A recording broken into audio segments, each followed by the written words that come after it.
রমজানে ঘুরে দাঁড়াও, রমজানে পরিবর্তনের ফিকির করো। আমার বাপ, আমার ভাই, আমার ছেলেরা, নিজেদেরকে রহম করো, রমজান সুন্দর করো, রমজানে গুনাহ ছেড়ে দাও, রমজানে আল্লাহর ইবাদতে লাগাও।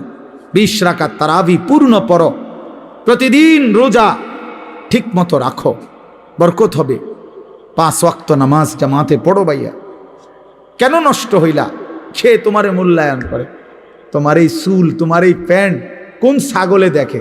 তুমি কও। এই সমাজের কোনো ভদ্রলোক, এই সমাজের মান্যগণ্য কোনো মানুষ, দিল দরদি, দিন দরদি কোনো মানুষ তোমার ঘরে দেখে? কেউ কোনোদিন তোমারে ডাকছে কোনোদিন যে বাবা তোমার এই অসাধারণ চুলের জন্য তোমারে ধন্যবাদ? হ্যাঁ, তো তাহলে সে সামান্যতম, আমরা তো মনে করেন একটু অনুভব করি, কথার কথায় অহংকারের জন্য বুঝাইতেছি না, যেন আমি এটা অনুভব করি আমরা যে অনেক মানুষ আমগরে মহব্বত করে, মুসাফা করে, হ্যাঁ, মাহফিলের জন্য বলে, তাহলে বোঝা গেল আমি অনুভব করি যে আমার অনেক মানুষ মহব্বত করে।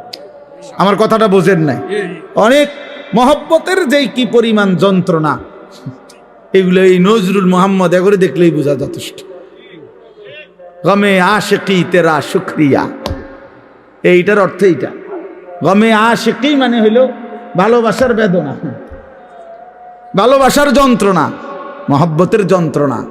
আল্লাহ তেরা শুক্রিয়া মানে বুঝায় যে তোমার রাস্তায় যতবার যত দুঃখ পেয়েছি, তোমারে ভালোবাসতে গিয়ে সবকিছুর জন্য তোমার শুকর যে আল্লাহ তোমার রাস্তায় দুঃখ বেদনা জামিলার মিলছে।